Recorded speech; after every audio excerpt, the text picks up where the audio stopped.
दोस्तों नमस्कार। दोस्तों एक वक्त बंगाल में वामपंथियों की सत्ता थी तो वहां जो भी प्रतिमा लगती थी उसका रंग लाल होता था, वहां की दीवारों का रंग भी लाल होता था। फिर ममता बनर्जी की सत्ता आई, लाल रंग गायब हो गया, नीला रंग आ गया। हर जगह पर नीला रंग दिखाई देने लगा। और ऐसे ही रंग कमोवेश उत्तर प्रदेश में भी एक वक्त समाजवादी पार्टी की सत्ता के वक्त नजर आते थे, तो फिर बहुजन समाज पार्टी की सत्ता के वक्त वो रंग बदल गए और अब तो वहां पर बीजेपी की सत्ता है तो उसका भी रंग वहां की दीवारों पर, चाहे वो सचिवालय हो या फिर विधानसभा के परिसर की दीवार ही क्यों ना हो, रंग बदलने लगते हैं।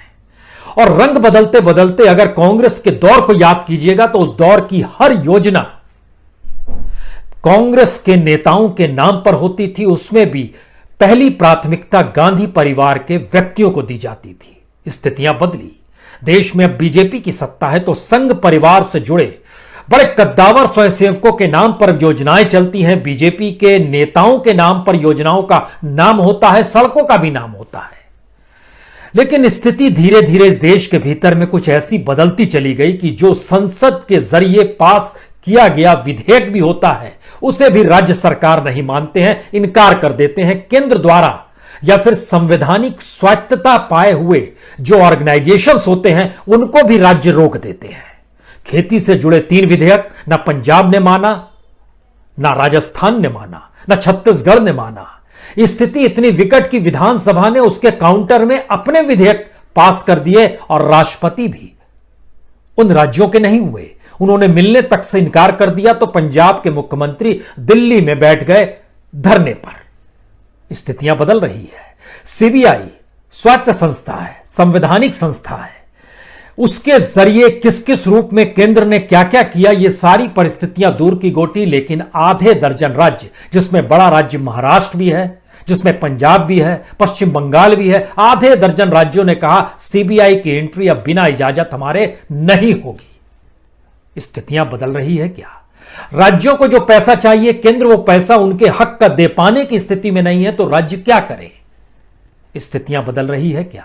जो संघीय ढांचा था जिसमें एक दूसरे के क्षेत्र को मिलाकर इस देश के संविधान ने एक ऐसी रचना की थी जिसके जरिए एक चेक एंड बैलेंस की स्थिति नजर आती, क्या वह स्थिति भी बदल रही है क्या?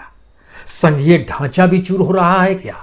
तो ऐसे में सुप्रीम कोर्ट को एक अलग रंग में रंग देना जो सत्ता की पहचान के साथ जुड़ा हो और सुप्रीम कोर्ट उस पर इस बात का जिक्र करे कि दरअसल जिन बातों का आप जिक्र कर रहे हैं ये कंटेम्प्ट ऑफ कोर्ट है। यहीं से कई सवाल एक साथ इस देश के भीतर में निकलेंगे और आज हमें लगता है इस बात पे गौर आपको करना चाहिए। एक वक्त मोदी सत्ता ने भी सुप्रीम कोर्ट ही नहीं पूरी जुडिशरी में जजों की नियुक्ति और जजों के तबादले को लेकर पर कतरने की कोशिश की थी और अपने तरीके से सारे अधिकार अपने हाथ में लेने की कोशिश भी की थी। लेकिन उसके बाद जस्टिस केहर की अगुवाई में 5 जस्टिस जब बैठे तो उन्होंने सुप्रीम कोर्ट की स्वायत्तता को बरकरार रखने की कोशिश की और उस वक्त सुप्रीम कोर्ट को लेकर जो मोदी सत्ता की टीका टिप्पणी थी उसमें बहुत साफ था कि जो कोलिजियम काम करता है क्या वह बच्चों और अंकलों की नियुक्ति तो नहीं करता है, और अगर इसको रोका जाए तो क्या हो, किस रूप में हो। हमको लगता है कि संविधान के अक्ष तले सुप्रीम कोर्ट का काम संविधान की व्याख्या करना ही है। और ऐसे में संविधान में लिखे आर्टिकल्स का अगर हम आपसे जिक्र करें, चाहे वो आर्टिकल 2 क्यों ना हो जो राइट टू लाइफ से जुड़ा हुआ है, आर्टिकल 21 क्यों ना हो जो कि protection of life and personal liberty से जुड़ा हुआ है, चाहे आर्टिकल 32 क्यों ना हो जो राइट ऑफ इंडिविजुअल से जुड़ा हुआ है, चाहे आर्टिकल 41 क्यों ना हो जो कि राइट टू वर्क और टू एडुकेट से जुड़ा हुआ है, या फिर आर्टिकल 46 का ही जिक्र कर लीजिए जो कि वेजेस को लेकर, जो वर्कर्स और लेबर्स के वेजेस हैं उनको लेकर जिक्र करता है। लेकिन इस दौर में सबकी धज्जियां उड़ाई गई और सुप्रीम कोर्ट क्या खामोश रहा?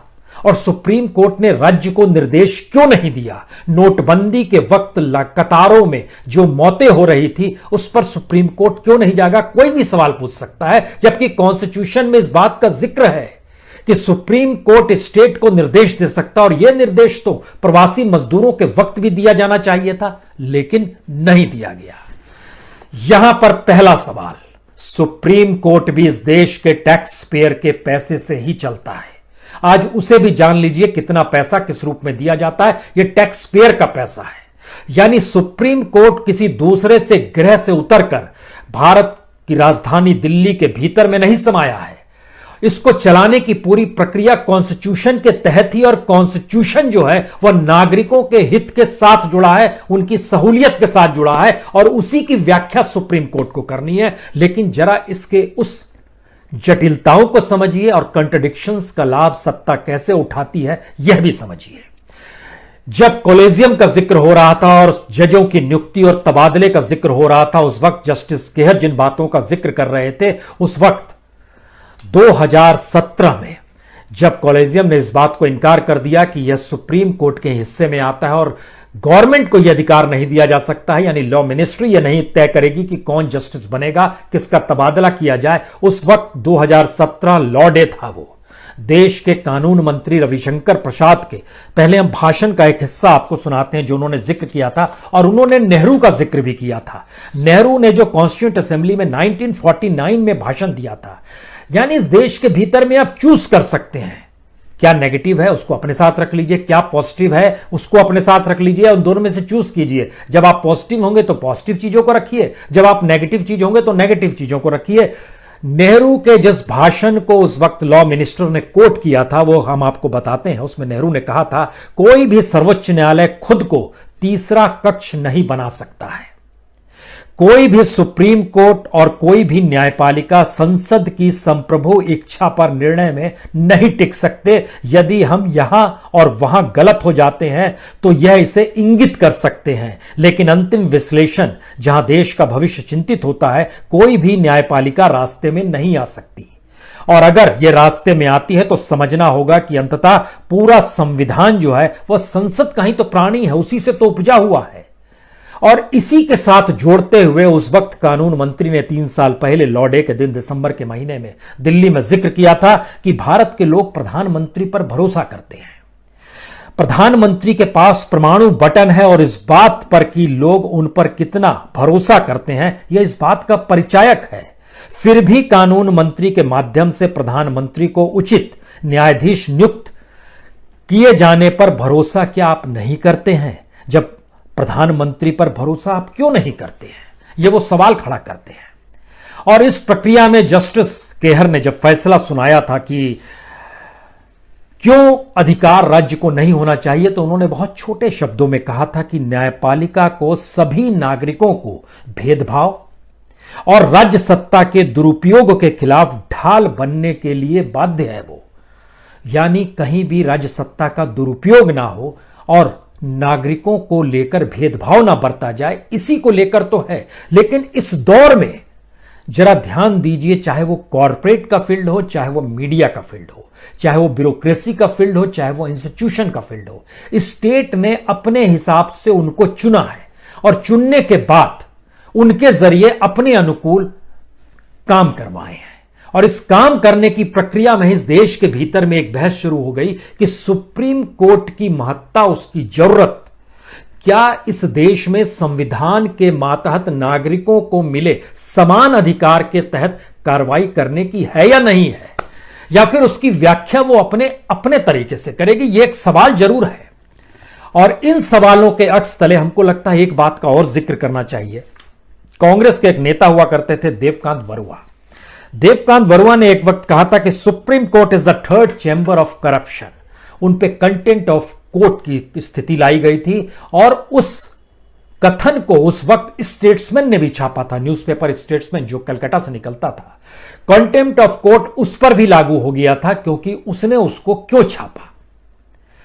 अब यहां पर सवाल है कि जो बात एक स्टैंड अप कॉमेडियन के जरिए कही गई और जो ट्वीट के जरिए उसने कही, उसको रिट्वीट करने वालों की तादाद 26,000 से ज्यादा है। कंटेम्प्ट ऑफ कोर्ट सब पर लागू होता है, जिन्होंने लाइक किया अब उन पर भी लागू होता है।